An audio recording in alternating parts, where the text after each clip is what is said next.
I mean, it's not new. I feel like it was bound to come out in the public, ideally also because if you gauge the pros and cons of mobile loans, right now it's very easy for you to get a loan from a mobile, application, unlike the traditional way, as you call it, where now we have to operate within business hours. The banks, you have to go to the bank, there's some documents you have to sign, there's a lot of back and forth, but now with the mobile loans, I just need to, download an application, fill out my KYCs, and then get my loan almost immediately in my M-Pesa, So it's the situation, the way it is, it's very easy for you to access credit, unlike before. So now we are seeing so many people getting into that space where even when they don't need the money, just because they can easily access it, so they are getting into those mobile applications. Again, there's also the bit of financial indiscipline. We really have to be honest. You walk through CBD, you see a good pair of shoes, you have so many shoes, in the house, but because you love this particular one and you don't really need it, so you end up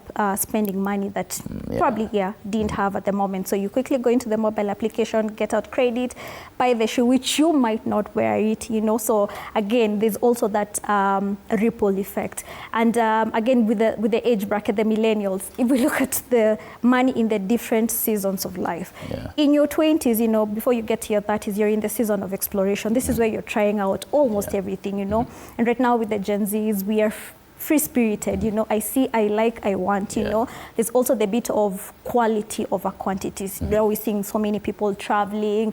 Going to Dubai does not look that hard as, 10 years ago, Things have been made easier for us to experience these thrills or luxuries in life. So people are getting into credit to also experience the exploration period. And then when you get to your 30s, this is when now you're getting into the establishment phase, You're probably getting married at this point, you're starting having kids. So now even your goals have begun to change. Now you're thinking about home ownership, you're thinking about school fees, you're thinking about food expenses have increased, and you're probably earning the same amount of money you're earning 5 years back, and you haven't really gone into the spectrum of should I increase my income. So now things are happening at a very fast rate. So now you get into spending, and it goes on even in your 40s, where now you're trying to consolidate the little assets that you've been able to accumulate.